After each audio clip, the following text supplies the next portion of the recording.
Oke, Assalamualaikum warahmatullahi wabarakatuh. Waalaikumsalam warahmatullahi wabarakatuh. Selamat malam Ibu dan rekan-rekan sekalian. Kita berjumpa di pekan keempat ini ya, pertemuan ke-10 secara sinkronus. Untuk pertemuan kali ini kita akan membahas materi tentang membangun model 1, dasar regresi dan regresi linear yang akan disampaikan oleh beliau Ibu Mardiah Hayati, STMKOM. Ada yang baru pertemuan malam ini ya teman-teman ya. Malam ini struktur kita baru ya. Pertemuan malam ini akan diisi oleh beliau Ibu Mardiah Hayati STMKOM karena Ibu Profesor Kusrini sedang ada acara begitu.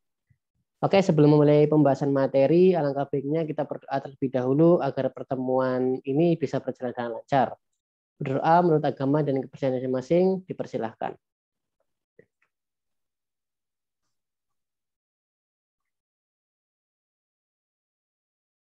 Cukup? Oke, untuk mempersingkat waktu, kita mulai saja pembahasan materinya ya. Kepada Ibu Dia, dipersilahkan. Monggo Ibu. Oke, terima kasih Mas Adi. Selamat malam semuanya. Malam Ibu. Ini kita pertama kali ketemu ya. Pertama kali ketemu, kayaknya saya Mas Yulianus ini kayaknya udah pernah lihat deh, pernah tahu ya. Sudah Bu, di sesi industri semalam Bu. Oh iya, dari Medan ya. Iya Bu. Oke, saya langsung kenal ya, hebat ya. Baru pertama kali kedua dengan ini. Ya baik, saya menggantikan Bu Rini hari ini sementara ya, cuman satu kali yang mungkin cuman hari ini aja. Kebetulan Prof Rini sedang ada acara gitu. Jadi saya menggantikan beliau. Mungkin agak santai aja ya malam ini karena terus terang jujur saya dari paralel ini ngisi dari yang kelas sore sampai tadi selesai 5:30 dan lanjut lagi ini ya sampai 9:30. Oke, baru 2 orang ini yang join. Mas Yulianus dan Mas siapa nih? Mas Everosto Gigi. Dari mana Mas? Sama panggilannya susah banget manggilnya.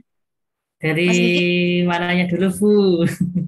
Asal tempat, kalau kuliah di Universitas Teknologi Yogyakarta. Oh, iya iya iya iya. Terus Kalau tempat tinggal di Jawa Timur, Jember. di Jawa Timur di Jember sekarang. Berarti sekarang di Jember nih. Ya, belum pulang. Kampusnya masih online ya? Oke, ya betul. Belum PTM. Oke, kalau Mas Yulianus dari STIMIK Pelita Nusantara, ya. Iya Bu. Oke, ini paling rajin kali ya ini Mas Yulianus. Pertama datang. Oke, baik. Ya, cuma 2 orang ya. Wah, saya harapannya tadi banyak ini yang ada hadir di sini. Jadi saya bisa kenalan ya. Oke, kita mulai aja. Materi kita hari ini pertemuan ke-10. Benar ya Mas Adi ya? Yang tadi siang Ibu. kita pertemuan 11 ya? Iya. Oke. Ini karena yang kelas 04 dari Senin Selasa ya. Kalau kelas ini dari Selasa, Rabu, Kamis ya jadwalnya ya. Betul Ibu. Oke, sudah terlihat sharing saya? Sudah Bu. Sebentar kok. Jadi agak trouble nih.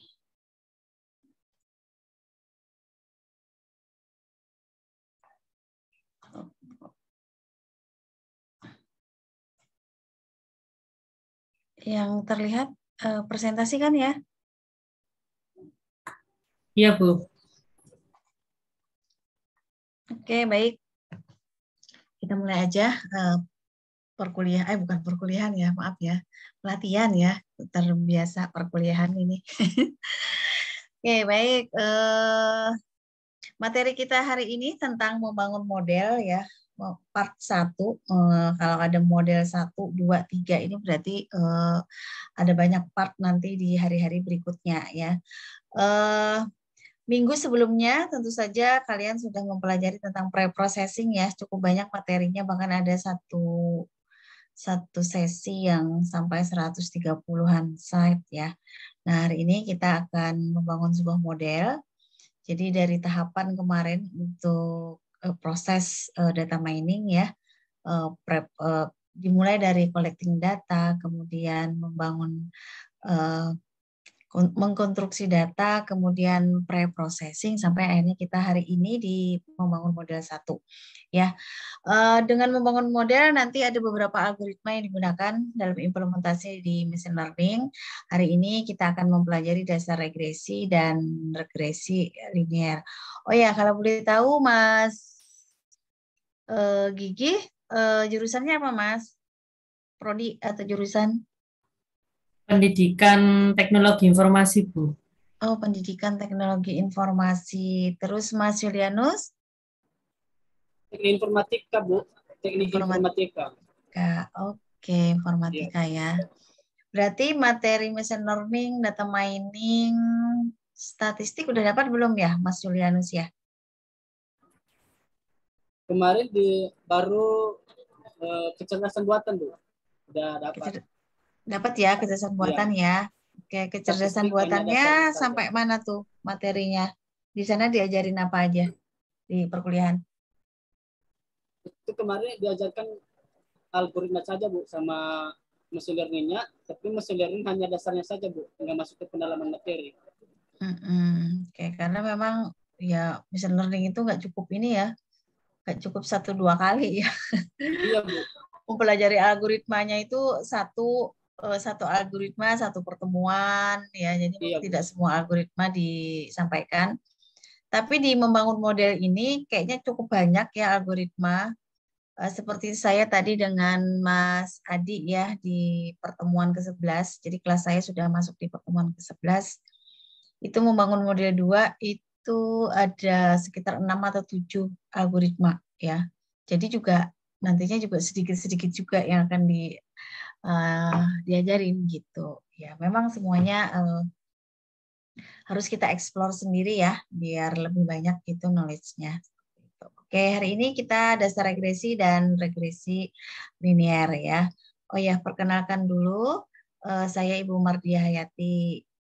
Mardia Hayati ya, biasa dipanggil dengan Budiah. Latar belakang saya S1-nya di Universitas Ahmad Dahlan, kemudian S2-nya di MTI di Amikom Jogja. Untuk riwayat pengalaman pekerjaan, sebenarnya awalnya saya berawal dari programmer, kemudian saya sebagai DBA juga, database administrator. Selain itu saya mengajar ya, karena memang knowledge saya di bidang data, ya, database, data mining. Jadi saya lebih banyak mengajar tentang database programming, kemudian data mining dan juga metodologi penelitian ya, seperti itu ya. Ini profil saya. Ini deskripsi topiknya dilewatin aja ya. Oke, ini untuk course definition-nya. Jadi modul ini nanti akan membangun model ya, membangun model yang akan dibahas nanti, merancang skenario modelnya, kemudian membangun model dengan regresi linear. Nanti akan terdapat beberapa algoritma yang akan kita bahas di sini. Kemudian juga untuk toolsnya kita menggunakan library, seperti biasa kita pakai Python ya. Kemudian model ini akan dilanjutkan dengan pembahasan pembangunan model dengan menggunakan model supervised dan unsupervised learning ya, seperti itu. Ini langsung saja ya. Oke, kita langsung ke skenario pemodelan. Jadi sebelum kita melakukan proses pemodelan, sebelum kita melakukan implementasi dari algoritma machine learning, tentunya kita mempunyai dataset ya. Dataset itu sudah kita collect sedemikian rupa ya, baik yang kita dapatkan dengan data private atau data publik ya, primer atau sekunder ya, bisa kita crawling datanya dan lain sebagainya. Nah, dataset yang kita butuhkan itu juga harus melalui proses pre-processing ya. Proses pre-processing di mana data sebelum dimasukkan ke dalam pemodelan tentu saja harus sudah bersih. Bersih dalam artian di sini tidak ada lagi nilai-nilai yang kosong, kemudian juga tidak ada data yang mempunyai nilai-nilai yang misalnya outlier atau jauh ya, atau misalnya data-data yang kotor seperti itu. Nah, setelah data itu siap, siap dalam artian siap untuk dilakukan pemodelan, kita harus membagi terlebih dahulu data tersebut menjadi beberapa bagian ya, atau disebut dengan data split atau splitting data ya. Nah, mesin di algoritma mesin learning tentunya kita ngajarin mesin ya. Jadi mesin yang akan bekerja sedemikian rupa menyerupai apa yang ada di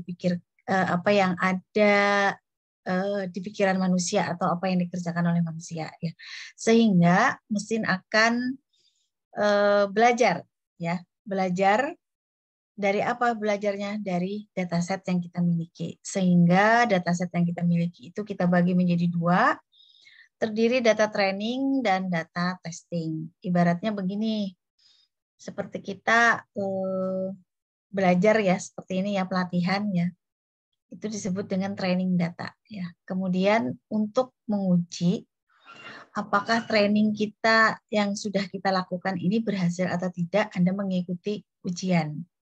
Itu disebut dengan tes ya, atau data testing. Jadi di sini data latih untuk mengembangkan model ya, untuk membangun model, mengembangkan model, dia latihan, mesinnya latihan dengan dataset yang ada. Itu menggunakan data training. Kemudian untuk mengukur modelnya yang sudah dihasilkan, kita gunakan yang namanya data testing. Jadi data itu kita split menjadi dua, data latih dan data uji. Berapa komposisinya yang tepat ya? Kalau dikatakan tepat, bagusnya seberapa fitnya, itu tidak bisa ya dikatakan seperti itu. Jadi ini tergantung pada profil di datasetnya. Pada umumnya pastinya data training itu lebih banyak daripada data testing ya. Kenapa demikian? Seperti halnya kita membaca buku ya. Ketika kita membaca buku 10, lebih banyak mana pengetahuan kita dengan membaca buku hanya 2 buah buku? Tentu saja lebih banyak yang 10 buah buku. Begitu juga dengan mesin ya, ketika diajarin dengan data yang banyak, tentunya mesin akan belajar dengan segala macam data yang ada ya, sehingga ketika ujian atau dites itu si mesin bisa menangkap ya. Nah, itu tadi splitting dataset. Ada komposisi 80-20, itu berarti 80% data training, 20% data testing, atau 70-30. 70 data training dan 30 data testing ya. Ini contohnya. Ini contoh pembagian data, misalnya ada dataset IRIS, ini sangat terkenal sekali yang digunakan oleh peneliti maupun juga lecturer ya di perguruan tinggi dalam menjelaskan klasifikasi umumnya ya di sini. Nah, itu Anda bisa lihat di download aja langsung bisa di UCI Machine Learning ya itu ya.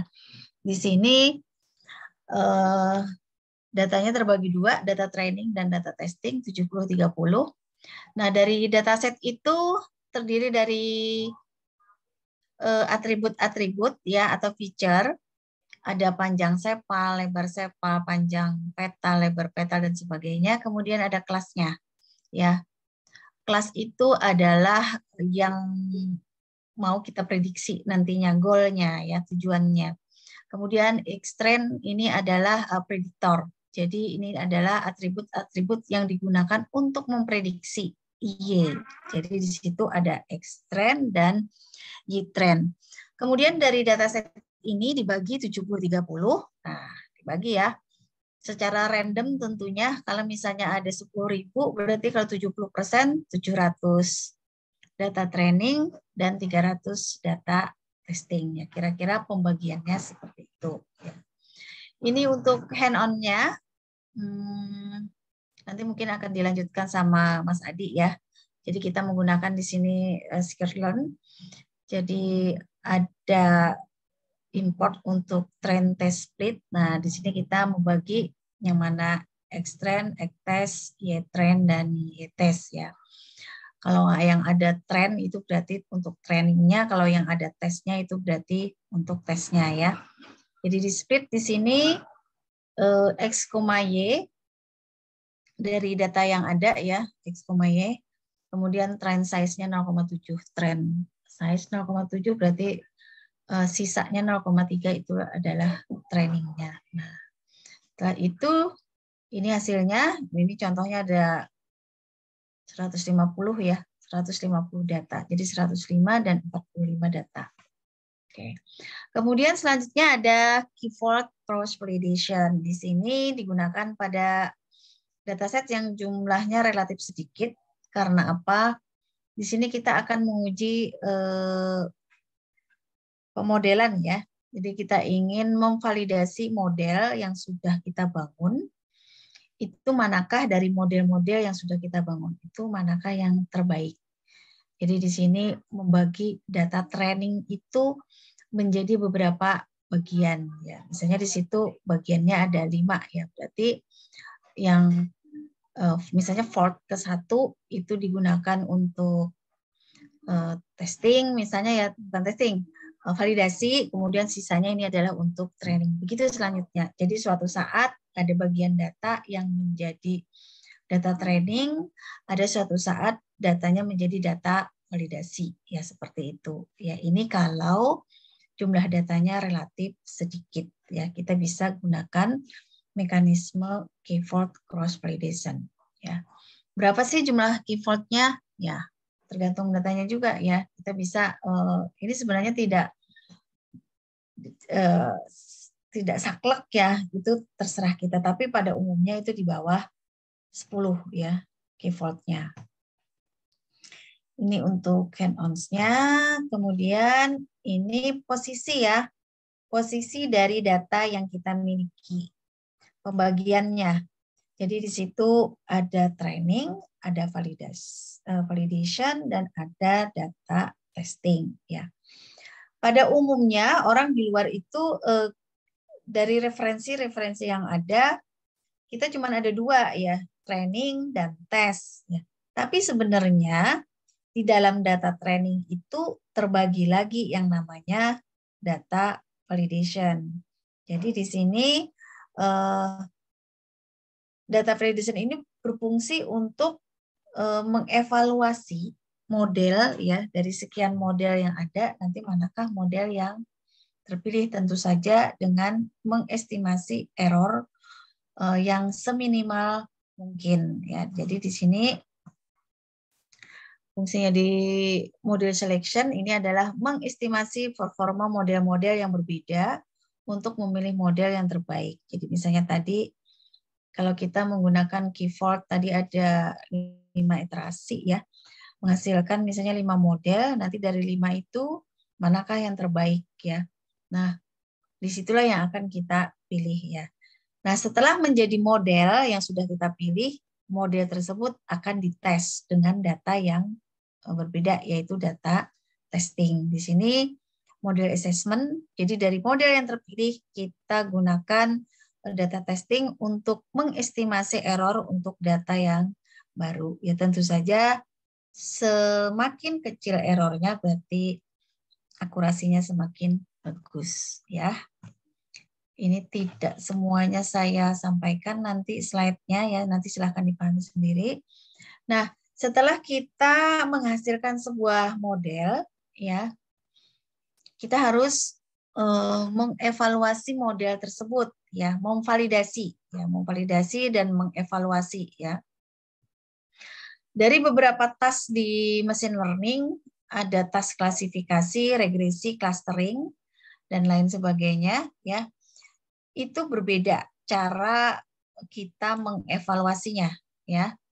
Misalnya contohnya untuk task klasifikasi kita bisa menggunakan akurasi, presisi, recall, kemudian advanced score dan sebagainya, atau AUSI atau ROC seperti itu.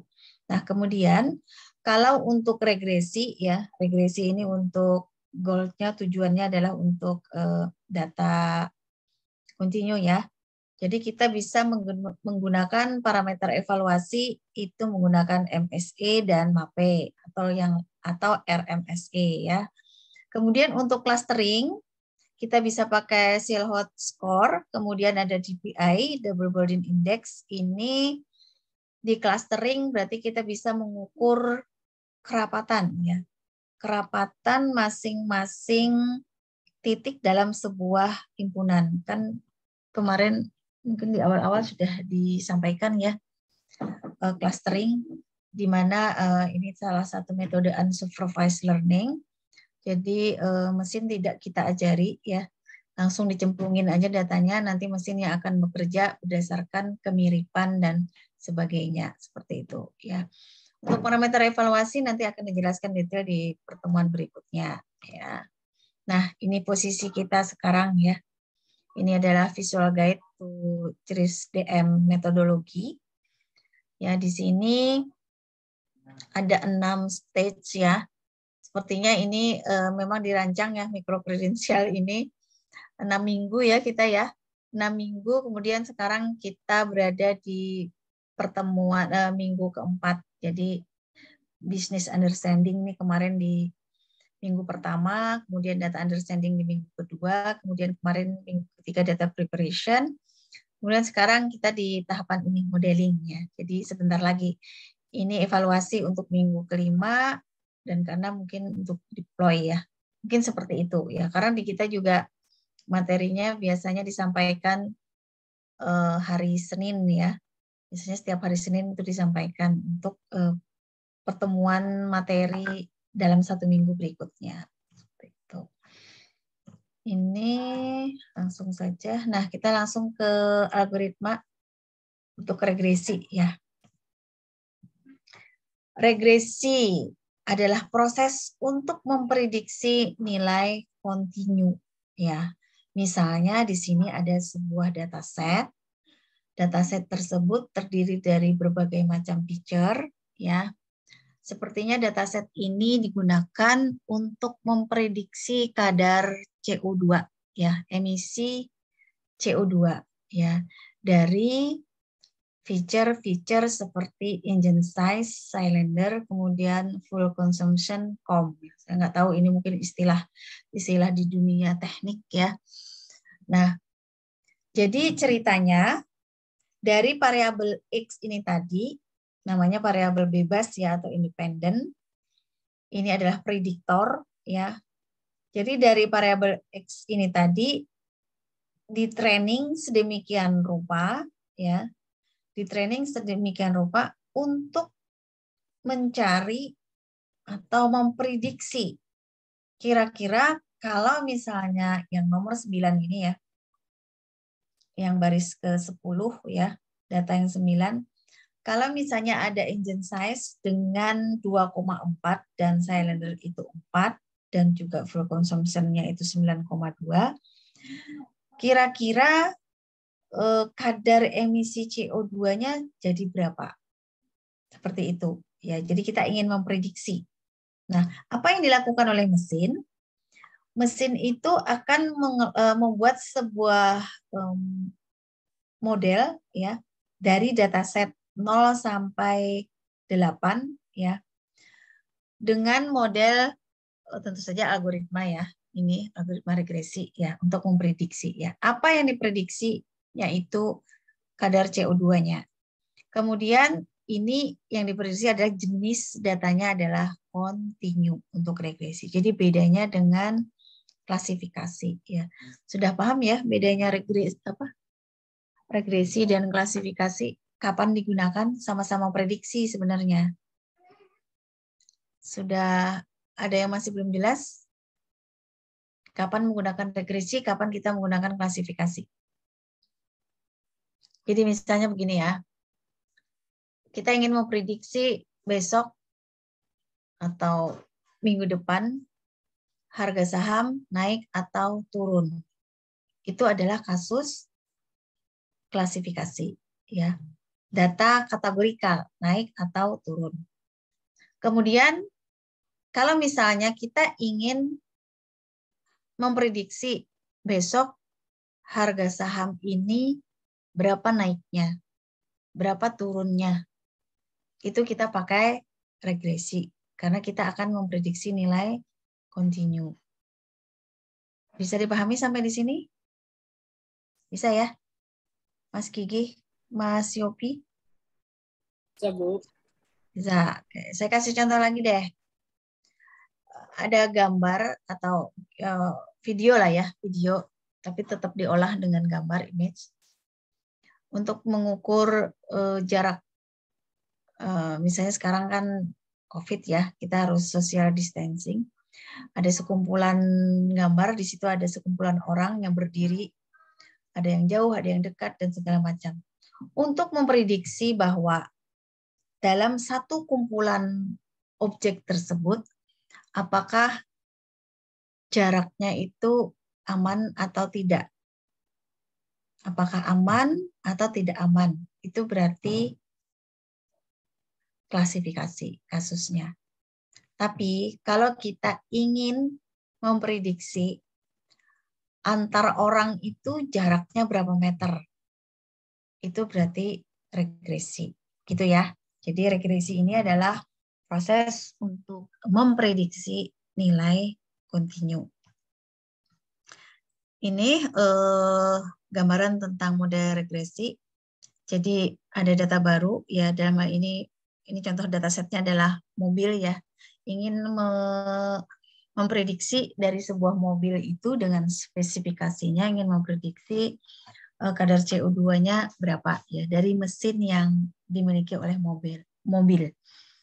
Dimasukkan ke dalam sebuah model ya. Model ini didapatkan dari historical data yang ada, dari data training, menghasilkan sebuah model. Kemudian model ini digunakan untuk memprediksi kadar CO2 dari mesin yang dimiliki oleh mobil. Ya, kira-kira seperti itu. Nah, di sini sekilas kita lihat ini adalah gambar visualisasinya. Di sini ada sumbu X dan sumbu Y. Ya, sumbu X itu adalah prediktornya, kemudian Y itu adalah prediksinya. Nah, yang bintik-bintik ini, bulat-bulat warna biru itu adalah data aktualnya, data aktual. Kemudian yang garis merah itu adalah prediksinya. Jadi semakin dekat ya antara titik dengan garis itu berarti prediksinya semakin tepat.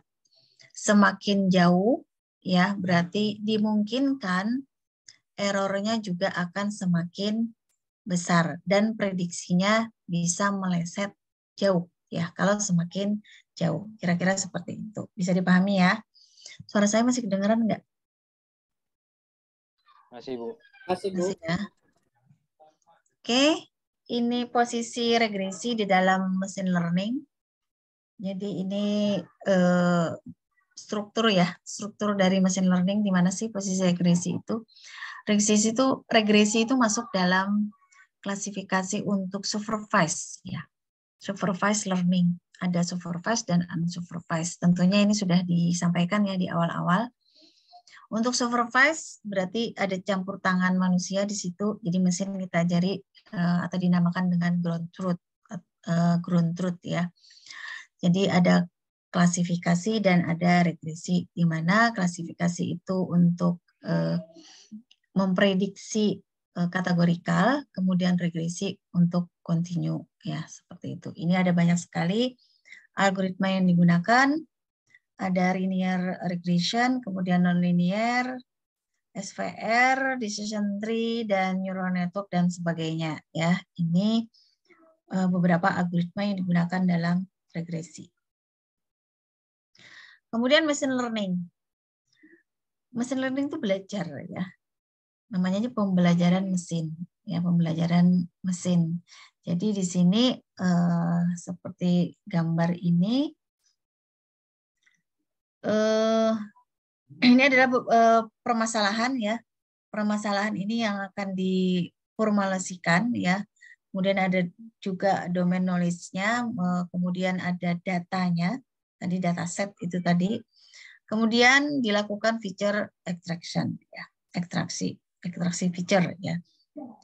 Ada dua sebenarnya feature ekstraksi atau feature selection. Jadi dari X yang banyak tadi ya, tidak semuanya digunakan atau berkorelasi terhadap prediksi ya. Kita bisa memilihnya dengan menilai X itu apakah berkorelasi lebih tinggi terhadap Y. Jadi itu namanya feature selection ya. Kemudian feature extraction kalau feature-feature yang kita miliki itu sangat minim, kita bisa melakukan feature extraction. Nah, nilai feature extraction tadi dalam bentuk X ya, kita lakukan training data untuk memprediksi Y menggunakan algoritma pembelajaran. Ya, setelah itu menghasilkan sebuah model ya, di mana nanti model tersebut digunakan untuk memprediksi data baru, dalam hal ini X yang baru, kemudian nanti hasilnya apa, kira-kira seperti itu ya.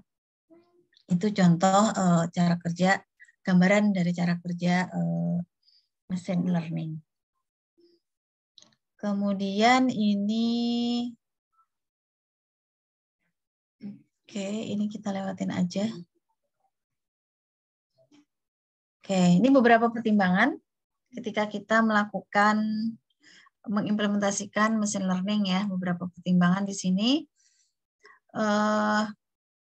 Yang pertama ada X-nya sebagai input ya, X sebagai input. Ini bisa istilahnya ada feature, ada predictor, atau independent variable. Jadi ini istilah ya. X ini sebagai feature. Kemudian Y ini adalah sebagai respon atau dependent variable. Jadi inilah targetnya. Y ini adalah sebuah target. Kemudian pertimbangan yang lain, ketika kita mau mengimplementasikan algoritma machine learning, kita cek dulu. Ini kategori supervised kah atau unsupervised? Pertanyaan kuncinya adalah keywordnya, apakah Y tersedia pada data training? Ya, apakah Y tersedia pada data training? Kalau misalnya Y itu tersedia pada data training, kita menggunakan yang namanya supervised learning, pendekatannya ya. Tetapi kalau Y tidak tersedia pada data training, kita menggunakan pendekatan unsupervised learning. Ya. Nah, kemudian cek lagi, apakah kapan kita menggunakan regresi, kapan kita menggunakan klasifikasi. Keyword pertanyaan kuncinya adalah, apakah Y kuantitatif atau kualitatif? Kalau Y itu adalah kuantitatif, berarti kita menggunakan regresi. Tetapi kalau kualitatif kita menggunakan klasifikasi seperti itu ya. Kuantitatif itu pengukuran atau perhitungan yang tercatat sebagai nilai numeris tinggi, suhu dan sebagainya ya. Pokoknya bisa dihitung aja. Tapi kalau kualitatif itu kategori ya, makanya klasifikasi itu dalam bentuk data kategorikal ya. Jadi ukuran baju, SML dan sebagainya ya, kira-kira seperti itu. Kemudian akurasi prediktif versus interpretabilitas ya. Di mana mesin itu tidak hanya sekedar memprediksi ya, tidak hanya sekedar memprediksi, tetapi juga bisa menginterpretasikan ya, memberikan penjelasan yang lebih jelas ya, memberikan penjelasan ya, agar model yang kita hasilkan itu seberapa dekat dan mudah dipahami oleh manusia. Jadi interpretabilitas ini maksudnya adalah sejauh mana model yang kita hasilkan itu dapat dipahami dalam istilah manusia. Jadi tidak hanya sekedar akurasinya berapa persen, misalnya 95%. Udah cuman gitu aja. Tapi kita tidak bisa menjelaskan kenapa bisa sampai 95%. Berarti masih ada 5% yang salah ya prediksinya ya. Nah, 5% yang salah itu kenapa? Itu harus bisa kita jelaskan ya. Jadi di dalam machine learning tidak hanya sekedar akurasi yang kita cari, tetapi juga pemahaman yang dihasilkan oleh model seberapa dekat dengan apa yang dipahami oleh manusia ya itu. Kemudian pertimbangan lain di machine learning ada banyak juga ya. Terdapat 2 aspek yang dipertimbangkan ketika membangun sebuah algoritma pembelajaran. Try to fit the data well, artinya kita berusaha untuk seberapa fitkah data yang kita miliki terhadap hasil model yang dihasilkan. Ya, jadi ini kadang gini loh, berkaitan dengan waktu itu juga bisa ya. Kadang kita mencari akurasi yang tinggi, mungkin bisa jadi akurasinya akan waktunya akan semakin panjang. Atau misalnya kita melakukan iterasi ya di machine learning, misalnya di deep learning itu effortnya misalnya sedikit rendah ya, kecil, sehingga waktunya kan juga kecil. Bisa jadi akurasinya juga kecil. Nah, seperti itu ya. Jadi umumnya seperti itu. Nah, kemudian kita juga mempertimbangkan yang namanya fitting atau overfitting. Jadi jika kita mencoba untuk melakukan pemodelan, ini juga jangan terlalu agresif ya. Kita mencoba untuk gimana sih caranya biar data tes dan data trend itu bisa prediksinya bisa tepat gitu ya. Sehingga ini maksudnya overfit itu maksudnya ketika prediktor itu X itu terlalu bagus ya kinerjanya pada training data, tetapi pada tes data itu kinerjanya jelek, yaitu namanya overfitting. Artinya dia pada saat training dia akurasinya bagus ya, fit sekali datanya ya, sangat detail, sangat fit sekali, tetapi pada saat data baru ya karena saking fitnya itu tadi, ketika data baru dengan parameter yang berbeda, dengan profil yang berbeda, itu machine learning kurang bisa menangkap. Jadi itu kenapa fitting dan overfitting seperti itu. Kemudian ini baru penjelasan ya, belum masuk ke model regresinya. Jadi ada beberapa model regresi sederhana, kemudian regresi jamak. Bisa saya singkat aja di sini contohnya langsung. Misalnya memprediksi emisi CO2 berdasarkan engine size dari semua mobil. Di sini nilai X-nya itu cuma satu, yaitu engine size yang digunakan untuk menargetkan, ya, memprediksi emisi CO2-nya. Jadi itu disebut regresi sederhana. Jadi nilai X-nya, jumlah X-nya itu hanya satu. Ya. Kemudian untuk regresi jamak, contohnya memprediksi emisi CO2 berdasarkan prediktor engine size dan cylinders. Jadi X sebagai prediktornya 2 ya, engine size dan cylinder. Ini kita menggunakan regresi variabel jamak. Ini beberapa aplikasi regresi yang digunakan ya di kehidupan sehari-hari, misalnya perakiraan penjualan produk, oh besok penjualannya berapa, analisis kepuasan, apakah puasnya itu misalnya kita 100% gitu, yang paling puas itu 100%. Nah, kepuasannya itu 70% kah, 50% kah? Nah, kalau 50% kan berarti oke, tengah-tengah gitu. Tapi kalau puasannya 95% bisa dikatakan cukup puas ya.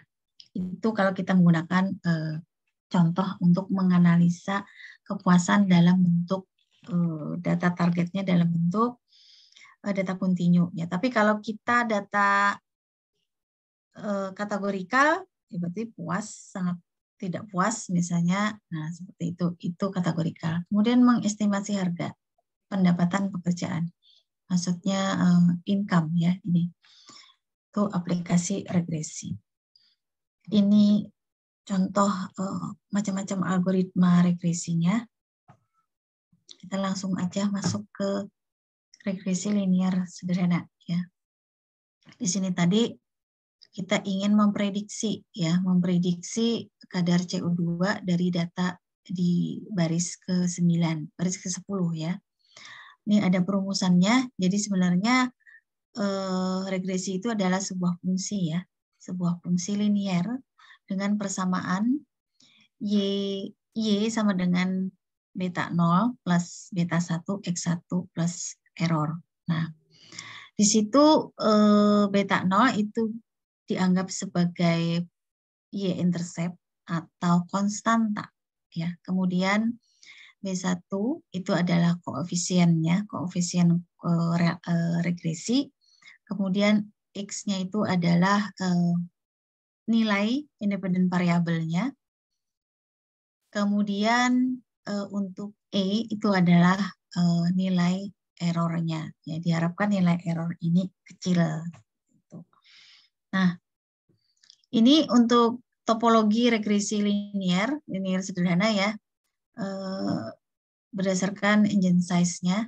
Nah, kalau misalnya seperti ini, yang Y, dependent variable, itu adalah CO2 emission-nya, kemudian engine size-nya itu di bagian X ya, independent variabelnya. Kemudian yang garisnya itu adalah garis regresinya, itu adalah prediknya ya. Kemudian yang biru itu adalah data aktualnya, seperti itu. Cara kerja dari regresi linier. Model regresi akan ditentukan parameternya dengan data satu variabel bebas. Dalam hal ini adalah kita tentukan engine size ya. Sebagai contoh, memprediksi nilai kontinu CO2 emission dengan variabel independent X, yaitu engine size, berdasarkan data pembelajaran atau data trainingnya dari 0 sampai dengan 8. Nah, kemudian hasil pemodelan dapat digunakan ketika sudah di training ya, menggunakan algoritma regresi linier. Hasil pemodelan itu dapat digunakan untuk memprediksi nilai numerik CO2 ya pada kasus nomor 9 dengan dasar engine size. Jadi kira-kira begini. Kalau engine size 2,4 itu kadar CO2-nya berapa? Nah, kira-kira seperti itu ya prediksinya. Nah, regresi linier akan menggunakan ya persamaan regresi. Jadi di sini ada sebuah garis prediksi ya. Jadi tadi seperti yang sudah saya sebut, semakin dekat dengan yang namanya garis regresi ini, maka prediksinya semakin tepat, seperti itu ya. Nah, garis merah pada gambar adalah model linier yang dihasilkan oleh algoritma regresi linier. Berdasarkan garis merah itu dapat diketahui nilai CO2-nya sebagai variabel tak bebas dengan melihat nilai pada engine size, dalam hal ini bernilai 214. Dari mana 214 itu? Yaitu dari persamaan regresinya ya. Jadi di sini ada rumus ya, rumus regresi tadi Y hat ya, response variable. Kemudian di situ kita menggunakan single predictor ya. Ini mungkin di slide beda ya sama yang tadi untuk notasinya dipakai theta. Y hat ini ini adalah targetnya atau respon variabel. Kemudian theta 0 ini adalah tadi konstanta. Kemudian theta 1 ini adalah koefisien regresi. X1 ini adalah engine size-nya yang akan kita gunakan ya. Jadi di sini Y-nya adalah CO2-nya. Kemudian di sini X-nya adalah engine size-nya ya. Nah, dari rumus tadi kita sebenarnya bisa menghitung juga errornya ya. Jadi tadi kan ada errornya plus E ya, walaupun mungkin kecil seperti itu. Jadi kita bisa menghitung errornya dengan menggunakan MSE ya, mean square error. Jadi error ini dihasilkan dari rata-rata ya. Dari rata-rata kemudian dikuadratkan dari semua data training ya, contohnya. Nah, di sini ada Y minus Y hat kemudian dikuadratkan ya. Maksudnya di sini Y Y-nya ini aktualnya misalnya untuk data X1 nih ya. X1-nya misalnya 5,4 ya. X1-nya di sini 5,4. Ini disebut independent variable.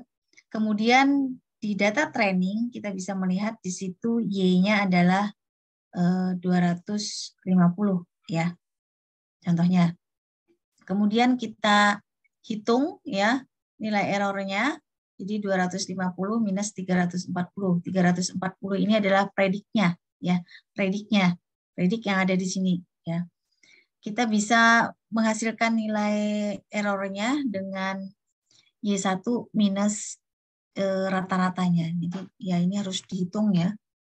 Kita cari rata-ratanya dulu kemudian dikuadratkan seperti itu. Nah, ini untuk parameter yang terbaik dicari dengan menggunakan metode least square seperti gambar sehingga menghasilkan parameter yang dilihat dari MSE. Jadi kita mencari ya dari rumus persamaan regresi tadi kita masukkan ya nilai rata-rata X ya. Dicari dulu nilainya rata-rata X-nya. Kemudian dicari juga nilai rata-rata Y-nya ya. Kemudian kita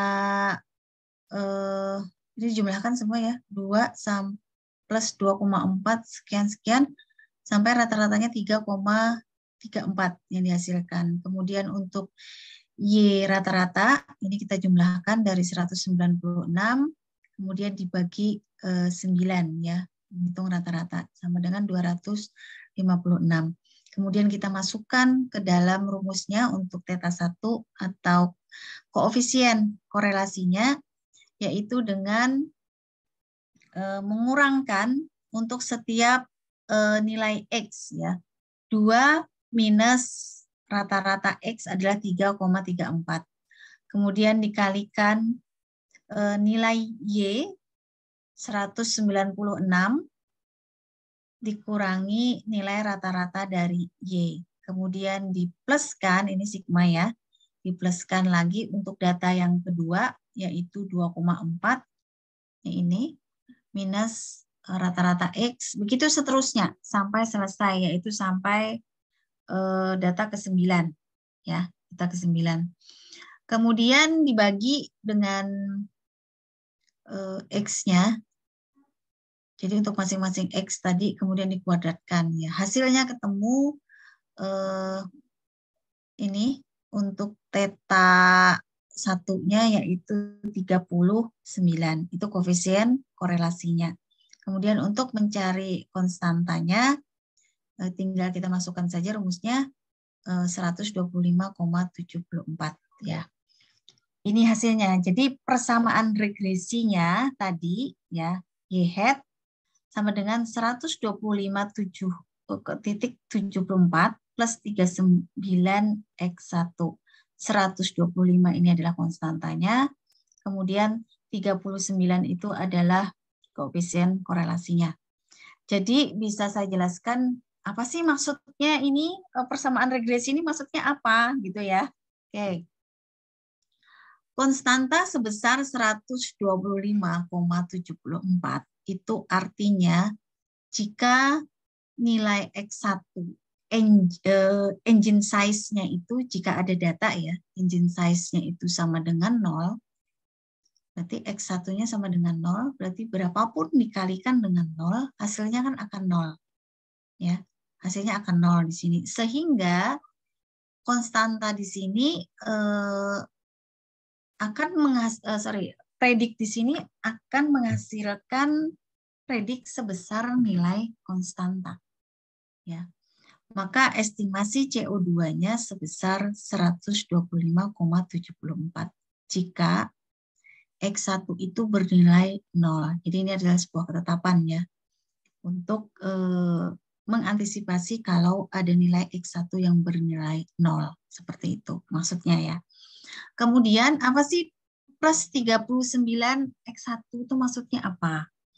Artinya jika variabel X1 engine size ini meningkat 1, maka estimasi CO2 itu akan meningkat sebesar 39. Kalau 2 berarti ya tinggal dikalikan 39 kali 2. Jadi itu besaran peningkatannya. Plus ya.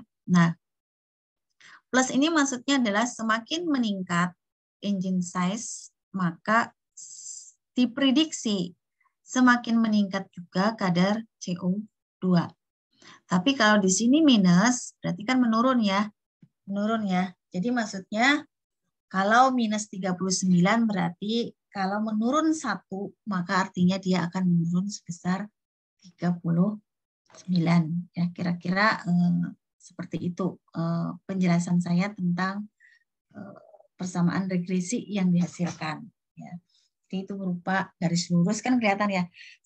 Kalau dari grafiknya kan semakin engine size-nya semakin besar, maka nilai Y untuk CO2-nya maka akan semakin tinggi ya, seperti itu ya. Nah, dari persamaan regresi itu tadi kita masukkan nilai ya. Nilai X1 yang mau kita prediksi CO2-nya. Tadi kan rumusnya 125,74 ya. Mungkin di sini dibulatkan ya jadi 125 plus 39 kali 2,4. Berarti ketemu 218,6. Jadi ini tadi kita masukkan ke dalam persamaan regresi yang sudah dihasilkan oleh model untuk memprediksi CO2. Ya, sampai di sini ada yang mau ditanyakan? Terlalu cepatkah saya menjelaskan? Bisa terdengar masih ya? Masih, Bu. Masih. Kelebihan regresi linear. Ringan, tidak perlu tuning parameter, ya tidak seperti deep learning harus kita hypertuning parameter misalnya seperti evok, batch size, kemudian learning rate dan sebagainya ya. Jadi mudah dipahami dan diinterpretasikan. Artinya dari visualisasi saja sudah terlihat ya berupa garis lurus ya kelihatan ya nilai X kemudian nilai Y seberapa ya. Jadi cukup mudah untuk dipahami ya. Ini mau dijelaskan saja Mas Adi ini regresi linear. Boleh, Bu. Biar ini ya, biar teman-teman nggak bosan mendengarkan saya terus. Boleh ya Mas Adi? Ini saya stop share dulu. Ada yang mau ditanyakan dulu nggak nih?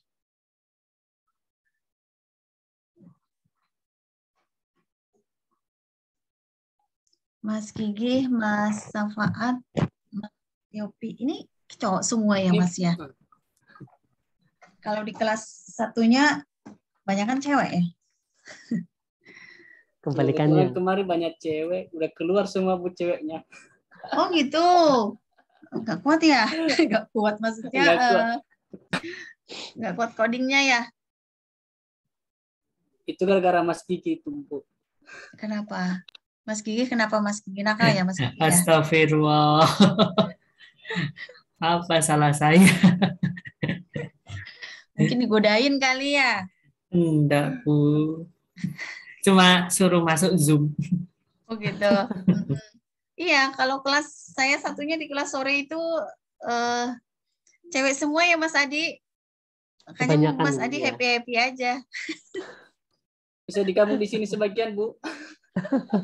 Oh iya, boleh itu disuruh ke sini. Tapi malam mungkin cewek juga agak males kali ya. Oke, kalau cowok kan begadang gitu ya, jadi sukanya ngalong. Ya, monggo Mas Adi mau dijelaskan untuk hands-on-nya. Oke, siap. Izin share screen, Bu. Ya, silahkan. Oke, apakah screen saya sudah terlihat, teman-teman? Terlihat, Mas. Terlihat. Oke, siap. Sip. Hari ini kita akan bicara tentang hands-on-nya ya, tentang materi ke-10 ini. Dasar regresi dan regresi linear. Oke, ini teman-teman bisa download di Spada di pertemuan 10 ya, seperti biasa di contoh kasus. Teman-teman silakan download di sana, terus nanti diekstrak, terus nanti diupload di Jupyter-nya. Untuk masalah itu kayaknya nggak perlu dijelasin lagi ya, udah pro lah, udah mahir lah ya. Upload ke Jupyter yang aman lah. Oke, easy lah ya. Kita lanjut. Di sini di itu contoh kasus yang di pertemuan 10 itu ada 4 file, ada 3 file IPYNB yang membahas tentang skenario pemodelan, terus ada linear regresi, regresi linear sederhana dan regresi linear variabel jamak. Dan satu untuk dataset, yaitu fuel consumption CO2 atau konsumsi ini bahan bakar ya, karbon dioksida. Ada 4 file ini. Coba kita buka yang pertama untuk yang contoh kasus pemodelannya. Oke, lanjut. Di file yang pertama ini, di contoh kasus pemodelan ini ada 2 ini ya yang mau dibahas, yaitu tentang train validation split dan key fault cross validation. Nah, apa itu train validation split dan key fault cross validation? Kita bahas sekarang di skenario pemodelan. Oke. Seperti biasa untuk pertama kita load dataset ya. Kita di sini mau pakai dataset ini Iris. Bisa bisa di-download di UCI Machine Learning. Kalau di sini sepertinya dia sudah ada ini tersendiri ya, sudah ada fungsi dari scikit-learn. Dia udah merujuk ke sana karena ini dataset cukup terkenal ya. Bukan cukup lagi, memang terkenal sekali ya. Makanya di sini sampai dapatkan fungsi mungkin ya. Jadi kita bisa langsung pakai fungsi ini. Kita import fungsi dataset dari library scikit-learn, terus kita panggil fungsi load iris. Ini ya. Terus dari situ kita bagi nih. Kita bikin variabel X sama Y. Variabel X ini nanti dia ya akan berisi data atribut. Nanti yang Y ini dia bakal berisi data target. Saya rasa untuk masalah atribut atau fitur istilah itu ya, atribut fitur sama target udah paham ya. Tinggal aman, kita tinggal lanjut aja. Oke, sekarang kita mau ngecek nih di atribut X, maksudnya di variabel X ya, data atribut isinya ada berapa gitu. Di sini ternyata ada 150 data. Oke, coba kita tampilin 10 data pertama dari variabel X ini. Yaitu dengan cara X kurung siku titik 2 10. Ini berarti kita mau ambil 10 data ya dari variabel X atau dari data atribut atau data fitur gitu. Ini isinya. Ada 5,1, 3,5, 1,4, 0,2. Berarti cuma ada 4 atribut ya. 4 atribut dan 1 target, data target. Ini kita mau coba tampilin yang data targetnya. Mau nampilin 10 data pertama, data target. Ini isinya. Oke, setelah itu kita masuk ke pembagian data. Jadi kalau misalnya kita di machine learning itu ada yang namanya pembagian data ya. Jadi kalau tadi sempat dijelaskan sama Bu Diah gitu, kalau misalnya kita punya dataset itu kita dibagi datasetnya gitu. Mungkin dan komposisi 70% untuk data training, data latih ya, 30% untuk data testing. Atau dengan komposisi yang lain, bisa 80%, 20%, bisa 75, 25, bisa 60-40 gitu. Ada banyak kombinasi, tapi yang jelas data training jumlahnya lebih banyak daripada yang data testing. Oke, untuk split data itu ke dalam data training dan data testing kita nggak perlu manual ya. Di sini sudah ada library-nya. Masih pakai scikit-learn, kita pakai fungsi train test split. Oke, di sini kita deklarasikan variabel ada xtrain, xtest, ytrain, ytest. Ini maksudnya apa? Yang jelas itu kalau yang namanya train untuk training, yang test itu untuk testing. Terus kalau X ini untuk data yang atributnya, data atribut atau data fitur, kalau Y itu yang data targetnya gitu. Kita panggil fungsinya train test split. Kita masukkan beberapa parameter, di sini ada 3 parameter ya. Kita passing nilai X-nya. X itu apa tadi? Yaitu data atribut yang dari dataset. Kalau Y ini data target dari dataset. Nah, terus ini ada train size 0,7. Maksudnya adalah ukuran train ya. Ukuran untuk data training adalah 0,7 atau 70%. Berarti otomatis di sini kita pakai komposisi 70% data training dan 30% data testing. Oke, seperti itu. Kita lanjut, setelah kita punya seperti ini, kita split, kita mau lihat nih, untuk yang data atribut, untuk yang training itu berapa sih? Kita pakai fungsi len untuk mencari banyaknya data, len dalam kurung extrain, berarti dia mau mencari jumlah data di data atribut untuk training. Di sini ada 105 data. Terus untuk yang data testing, masih data X juga, data atribut, yaitu sebanyak 45%. Seperti itu. Sorry, 45 data. Oke, setelah kita dapat untuk ini ya, untuk pembagian data training dan data testing, kita coba terapin metode key vault cross validation. Ini dari scikit-learn juga. Di sini jadi key vault cross validation ini yang tadi sudah dijelaskan sama ibunya ya. Kalau menurut saya pribadi ya, menurut saya itu kalau key vault itu kayak semacam sebuah ruangan, terus kita partisi menjadi beberapa ruangan. Tergantung nilai K-nya ini. K ini bisa diganti-ganti ya teman ya. Ini maksudnya nilai gitu. Bisa ada kadang ada 5, terus 10, kadang 3 dan seterusnya. Misalnya contohnya di sini 5 ya, ada 5. 5 vault cross validation. Berarti anggap aja kayak satu ruangan dibagi menjadi 5 ruangan kecil ya. Satu gedung ada 5 ruangan kecil. Nah, itu nanti pertama ruangan A sebagai data validasi ya. Kan di data training ada data dibagi lagi ya teman-teman ya, ada data validasi dan data trainingnya itu. Ruang A jadi data validasi, terus 4 ruang yang lain data training. Terus nanti urutan ruang B, ruang C dan seterusnya sampai ruang ke yang kelima gitu. Itu untuk ke full cross validation. Kita di sini pakai library dari scikit-learn, kita import fungsi cross val score dan import untuk SVC. SVC ini untuk ini ya, apa namanya, SVM. SVM ini support vector machine algoritma klasifikasi.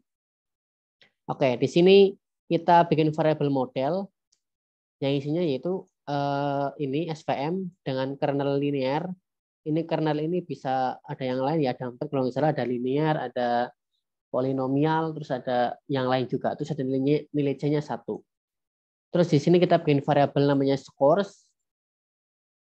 Ini apa namanya? Untuk memanggil ini ya pakai fungsi cross val score dan men-passing 3 parameter.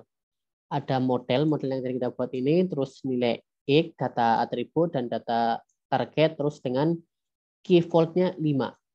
Partisinya ada 5 ruangan gitulah ya. Terus dari situ kita tampilin nih skornya. Skornya dari ini berapa? Jadi dari 5 ruangan itu masing-masing ruangan ketika jadi data validasi itu berapa skor akurasinya gitu. Di sini bentuknya dia list ya, hasilnya dia list. Ada 0,96, ada 1, 0,96, 0,96 dan 1. Ini untuk skor masing-masing ruangannya gitu. Terus kita ambil rata-ratanya pakai fungsi min ini.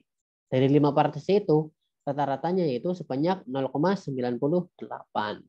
Itu untuk yang key vault cross validation. Ini ya, ini untuk pemodelan skenario pemodelannya. Oke, sekarang masuk yang nomor 2 yaitu tentang regresi linear sederhana. Ini regresi linear sederhana. Oke. Dalam network ini akan dipelajari cara menggunakan scikit-learn. Scikit-learn itu library dari Python ya, untuk mengimplementasikan regresi linear sederhana. Data yang dipakai adalah kumpulan data yang terkait dengan ukuran mesin dan emisi karbon dioksida mobil. Kemudian data dibagi menjadi data training dan data uji atau data testing. Kemudian pembuatan model menggunakan dataset pelatihan, evaluasi model menggunakan dataset pengujian, dan akhirnya penggunaan model untuk memprediksi nilai yang tidak diketahui. Jadi di sini kita lengkap ya. Kita melakukan training, terus kita buat model, habis itu ketemu modelnya, nanti dari model itu kita lakukan untuk prediksi. Sama ya untuk TA kalian teman-teman juga gitu ya, intinya kayak gitu. Bikin training untuk jadi model, modelnya udah jadi, model itu yang kita gunain buat klasifikasi atau pakai buat prediksi dan lain sebagainya. Intinya kayak gitu. Oke, sekarang kita mulai import ya, import library atau package yang diperlukan. Ini ada ini Matplotlib, Pandas, PyLab, NumPy dan seterusnya. Terus kita memahami data. Ini dataset yang ini ya, dataset yang fuel consumption CO2 ini. Ini keterangan ininya, keterangan apa namanya atribut atau fitur. Ada model year, make, model dan seterusnya. Ini yang data targetnya. CO2 emission. Oke. Kalau tadi di slide ya, berarti ini yang independen, ini yang dependent. Kalau tidak salah, kalau tidak kembali ya teman-teman ya. Oke, kita membaca data. Kita udah punya dataset nih, fuel consumption CO2-nya. Kita panggil coba di sini, pakai Pandas dengan fungsi regsv. Kita panggil datasetnya. Terus kita lihat dengan cara memanggil dengan fungsi df.head. Oke, di sini otomatis 5 ya, 5 teratas kita panggil. Ini semua ininya, semua kolom kita dilihat ini. Ini untuk datanya gitu. Terus kita coba eksplorasi datanya. Kita pakai describe untuk melihat statistik ini ya, masing-masing atribut. Ada count, min, standar deviasi, min, max dan seterusnya. Ini untuk statistiknya. Oke, di sini kita coba membuat variabel baru namanya CDF yang nanti isinya adalah ini. Cuma ada 4 atribut ya. Sorry, 3 atribut dan 1 fitur. Atributnya itu engine size, cylinder dan fuel consumption com. Terus ininya targetnya itu CO2 emission. Isinya cuma ini. Jadi dari tadi yang banyak ini kita cuma butuhin ini 3 atribut dan 1 target. Kita coba tampilin 10 data teratas, ini datanya. Jadi ini variabel ini ya, independennya ya. Engine size ini independen, dia terus yang CO2 emission ini yang dependent. Yang nanti kita cari berapa sih emisi CO2-nya gitu. Oke, sekarang kita coba plotting ya. Plotting menggunakan histogram.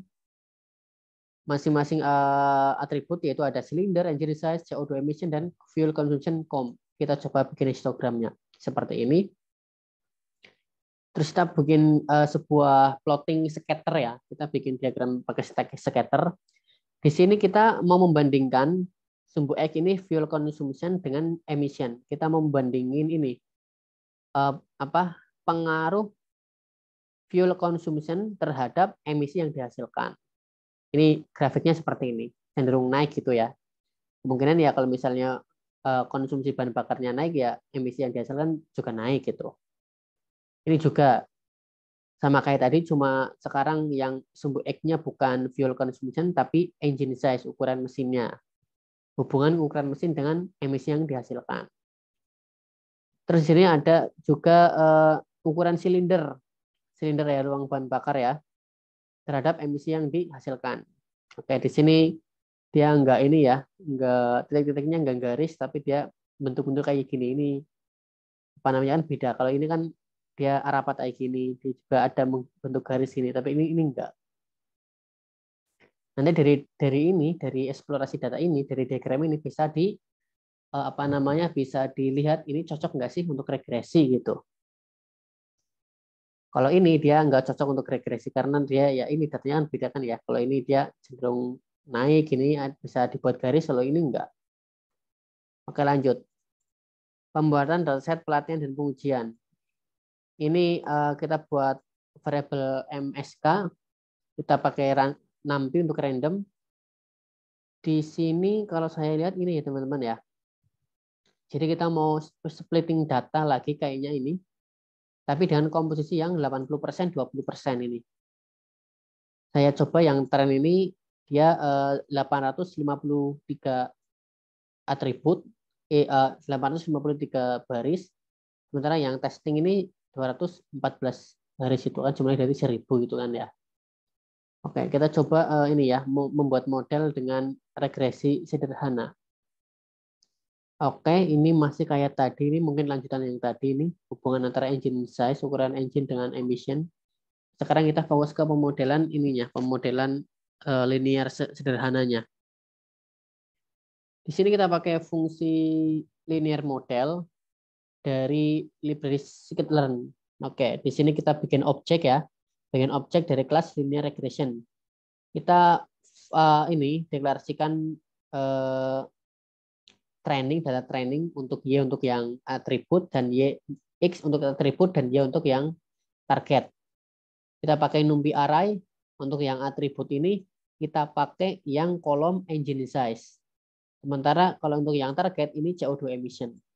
Oke, kita lakukan fitting, kita fit, maksudnya kita latihkan ya, kita latih dengan mempassingkan dua parameter yaitu train X dan train Y. Data latih atribut dan data latih fitur ya. Bukan fitur maksudnya target. Oke, terus dari situ kita tampilin koefisien dan intercept-nya. Ini tadi udah dijelaskan ya masalah koefisien intercept itu apa. Ini kan tadi kita punya ini ya, ada formula kayak gini. Yang A ini berarti intercept-nya, yang B ini berarti koefisiennya gitu. Dari yang formula tadi yang di PPT ada. Oke, lanjut. Setelah ini kita lakukan plotting model. Plotting model antara engine size dengan emission. Di sini ada garisnya ya, dia cenderung trennya naik gitu. Jadi yang saya pahami kalau misalnya ini kan garisnya ini ya, garis. Ini titik-titik yang biru ini dia datanya. Jadi kalau misalnya semakin dekat dengan garis berarti semakin akurat datanya ya, semakin aktual gitu, mendekati aktual. Tapi kalau makin jauh berarti yang makin beda, makin jauh bedanya gitu. Oke, kita lanjut. Setelah kita bikin model tadi ya, kita bikin model terus kita lakukan evaluasi. Karena dia regresi, makanya kita pakai ada yang namanya ini mean absolute error, terus ada MSE, terus ada R2 score. Kalau yang klasifikasi itu kan ada akurasi, presisi, F1 score dan seterusnya. Tapi ini masalah regresi kita pakai ini untuk evaluasi. Kita untuk evaluasi nggak perlu ini ya, nggak perlu bikin metode sendiri, kita udah disediain gampang aja. Di sini kita import R2_score dari scikit-learn ya. Kita bikin 3 variabel, test X, test Y, terus test Y_. Test X ini kita bikin NumPy array isinya yaitu data testing, tapi yang atribut engine size aja. Kalau yang test Y ini kita dari data testing yang data ini target. Terus yang test Y_ ini adalah prediksinya. Prediksi dari test X yang ini. Ya. Oke. Lanjut kita bikin ini ya. Untuk perhitungan errornya setelah ini kita ketahui nilai mean absolute error-nya 22,00, nilai MS-nya 890,40 dan R2 score-nya 0,72. Untuk keterangannya bisa baca sendiri di sini ya. Oke, kita lanjut untuk yang ketiga yaitu contoh regresi linear variabel jamak. Kalau tadi kan kalau misalnya regresi linear sederhana berarti kan cuma ada satu variabel independen dan satu variabel dependen. Kalau variabel jamak berarti yang independen lebih dari satu gitu ya. Misal pengaruh ukuran silinder dan konsumsi bahan bakar terhadap emisi karbon dioksida yang dihasilkan itu kan berarti kan pengaruhnya nggak cuma satu, ada silinder dan konsumsi bahan bakar. Itu maksudnya berarti ke regresi linear jamak gitu. Oke, sama kayak tadi import library juga, terus ini ada keterangan atributnya ya. Terus jadi kita untuk menampilkan datasetnya, menampilkan statistik datasetnya, terus kita bikin data frame baru dengan atribut tiga atribut dan satu target. Ini sama kayak tadi histogram, terus ini plotting juga, ini random juga untuk data training data latihnya yang kombinasi 80% dan 20%, 80% data training dan 20% data testing. Nah, oke, sekarang di sini yang beda. Ini. Oh, ini masih sama ya. Ini sama. Nah, pemodelan. Oke. Di sini kita yang beda sepertinya di sini ini. Oke. Iya ya, apa sama ya? Tanya sama, Mas. Gak ada bedanya ya, sama aja ya? Iya, sama, Mas. Terus bedanya apa ini? Oke, ya udah nggak apa-apa lah. Oke, ini ya kita Ini juga apa namanya, kita import library, terus kita bikin dua variabel. Train X ini isinya data atribut engine size ya, dari data training. Terus train Y ini untuk data target dari data training juga di sini, yaitu CO2 emission. Kita bikin NumPy array, terus kita lakukan fitting untuk melatih model gitu ya. Setelah kita latih modelnya, terus kita tampilin nih koefisien sama interceptnya gitu, sama kayak tadi. Terus kita plotting. Oke, di sini antara engine size dan emission dia cenderung naik ya. Berarti apa namanya, kalau misalnya engine size-nya semakin besar, berarti emisi CO2 yang dihasilkan juga semakin tinggi gitu. Sama kayak tadi, kalau misalnya mau misal tinggi itu seberapa, ya udah ini. Apa namanya, kalau datanya dekat, titiknya dekat sama garis, berarti dia lebih kecil errornya, lebih akurat, lebih aktual nilainya gitu. Evaluasi sama kayak tadi, pakai mean absolute error dan residual sum of square atau MSE. Ini untuk penjelasannya, untuk MAI dan MSE-nya gitu. Udah begitu teman-teman, ini selesai untuk itu ya, untuk regresi linear ya, dan regresi linear jamak gitu. Intinya apa namanya ya, walaupun apapun itu ini ya, apapun itu algoritmanya, baik mau kasus klasifikasi atau mau kasus regresi, itu pasti yang jelas kita splitting datanya. Ini di luar konteks kita data preparation ya. Pekan kemarin kita udah bahas tentang data preparation, bersihin data. Ini contoh yang udah siap, tinggal dibikin modelnya aja. Yang jelas nanti kita selalu splitting datanya, dibagi menjadi data testing dan data training.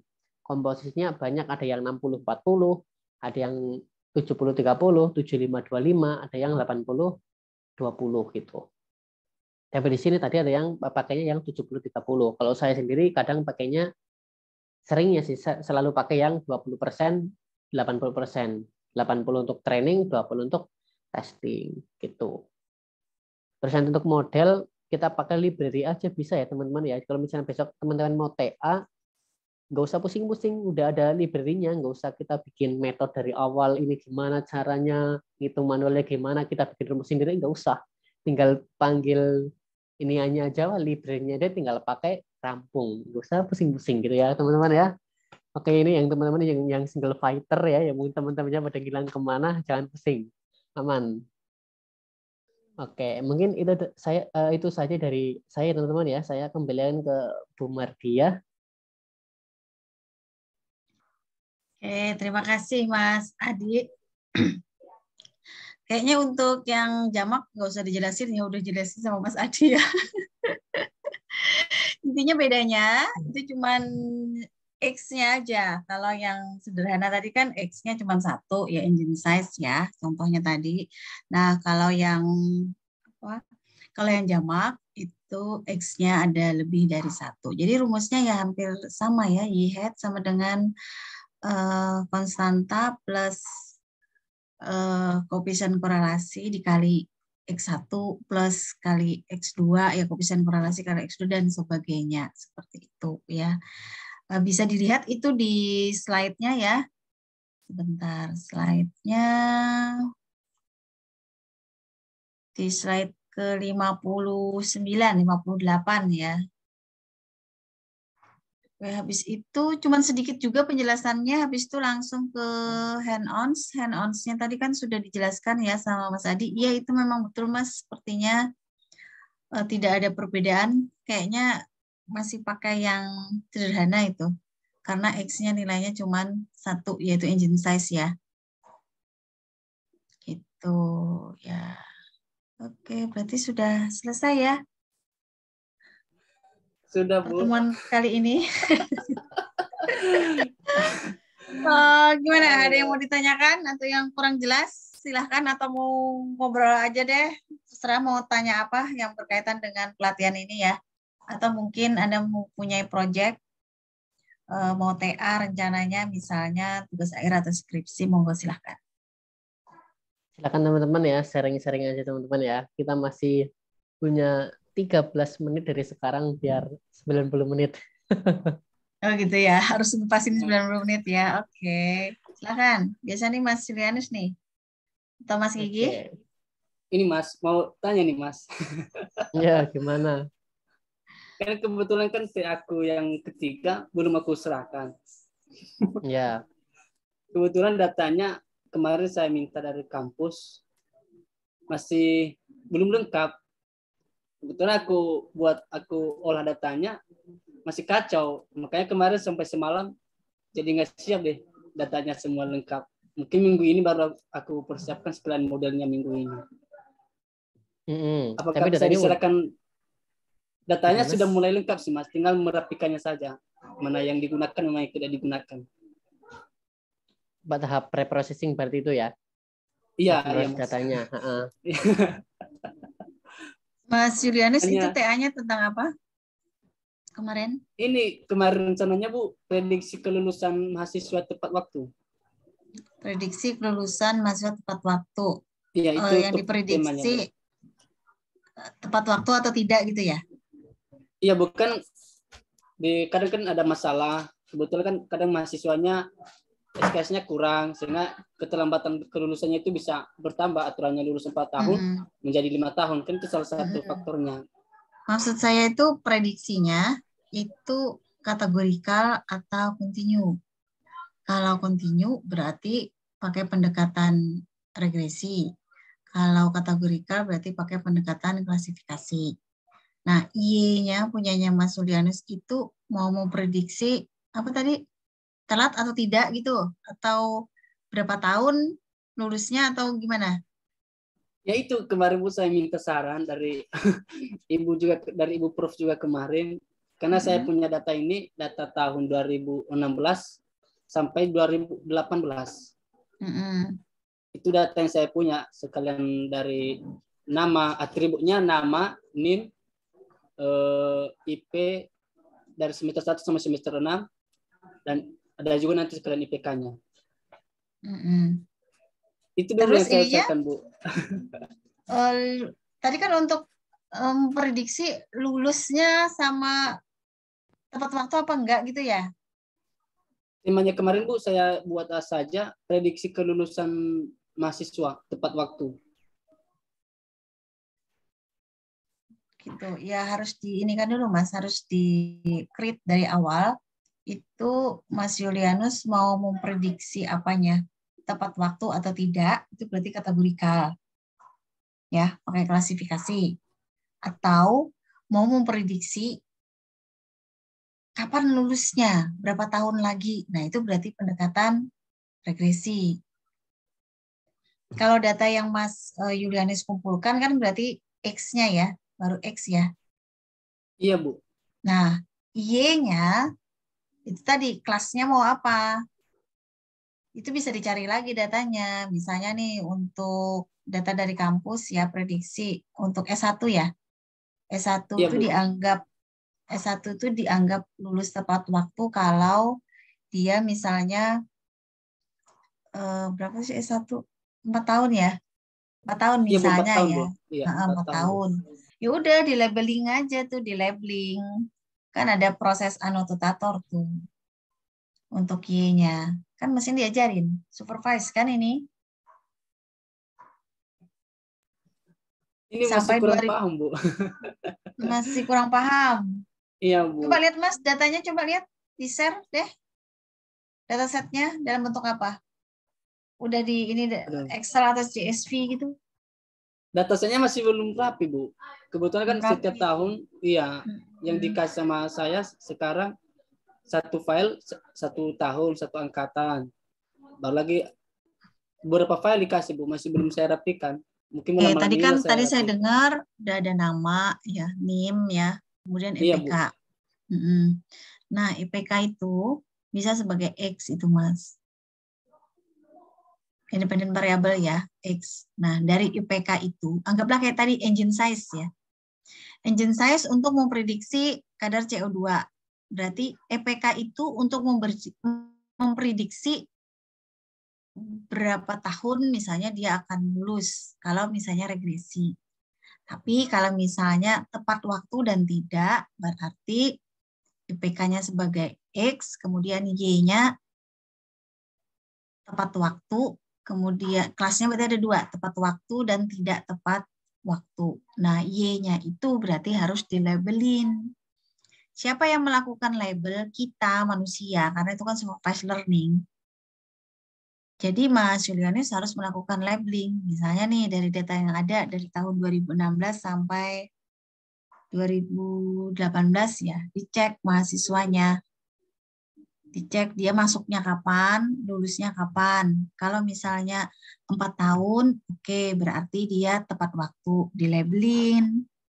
Oh, dia tepat waktu. Misalnya lagi ada satu mahasiswa lagi, dia masuknya udah 5 tahun yang lalu, berarti sekarang itu kan berarti udah melebihi batas kelulusan tuh, Iya, Bu. batas studi, berarti dilabelin satu lagi tidak, gitu dilabelin sampai misalnya 1000 mahasiswa, berarti kan ada 1000 data yang harus dilabelin tuh. Aduh.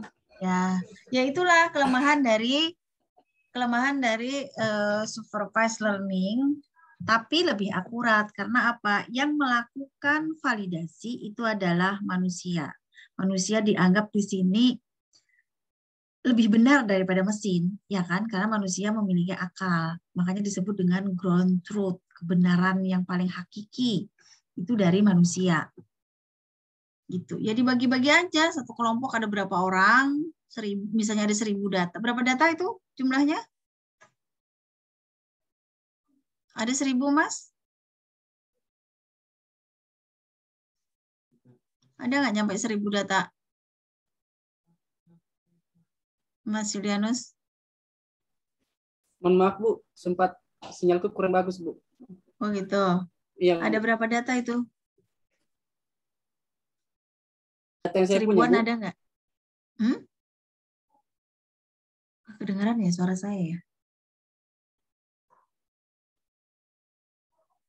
Oh, menghilang. Halo, Mas.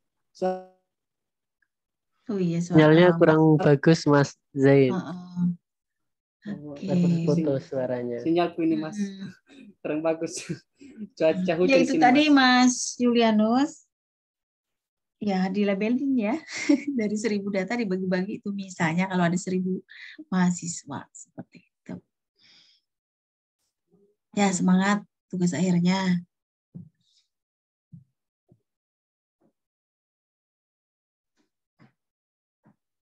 Oh, kayaknya sinyalnya ya Mas Adi ya. Iya, Bu.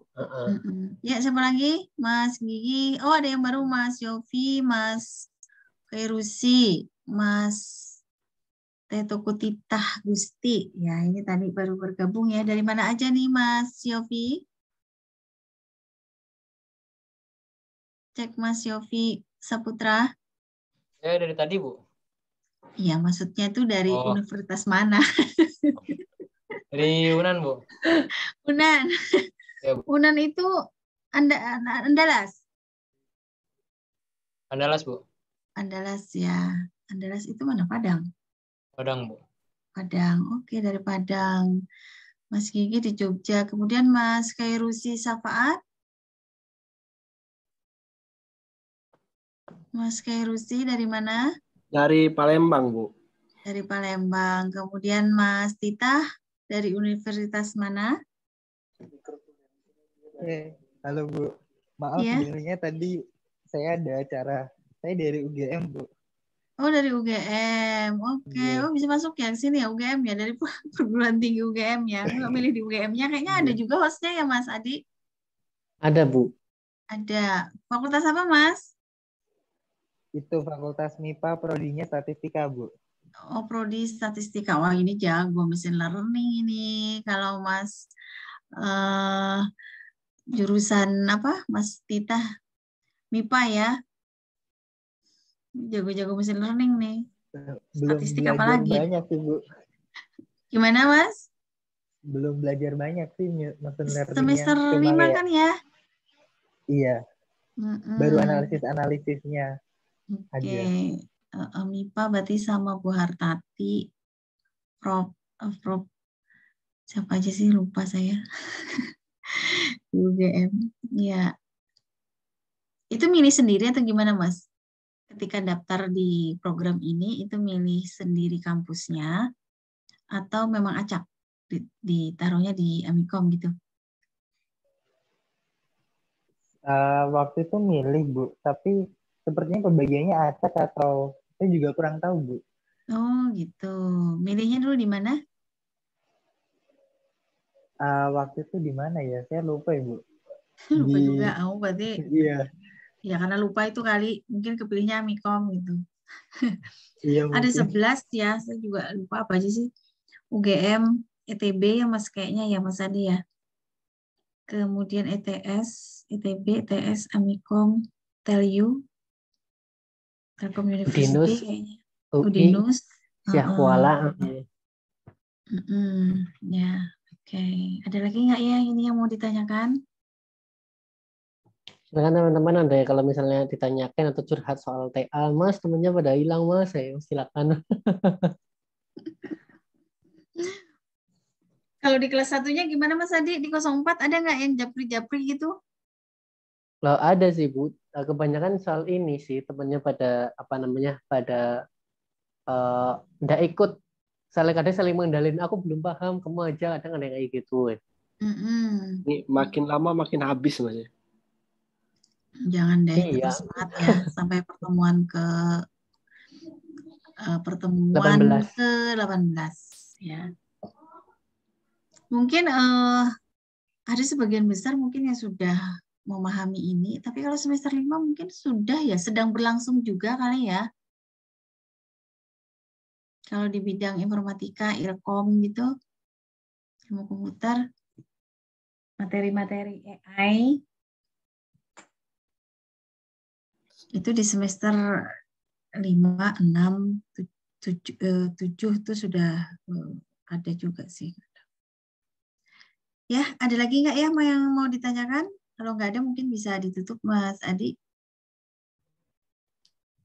Gimana teman-teman, apakah udah cukup atau ada yang ditanyakan lagi? Atau mau curhat? Jawab semua ini. Cukup ya? Oke, sepertinya sudah cukup Bu. Apakah mau ditutup aja? Ya, boleh ditutup aja. Oke. Begitu ya teman-teman ya untuk pemaparan materi hari ini. Terima kasih Budi atas pemaparan materinya. Jangan lupa untuk setiap pertemuan pasti selalu ada tugas gitu ya. Selalu cek di Semangat. padanya ya. Mas Sapaan ini langsung ditepuk jidat nih. Oke. Untuk menutup kaitan pada hari ini, kita berdoa dulu ya, biar ilmu yang kita dapat bisa berkah, bisa bermanfaat gitu. Kita tutup berdoa menurut agama dan kepercayaan masing-masing, dipersilahkan.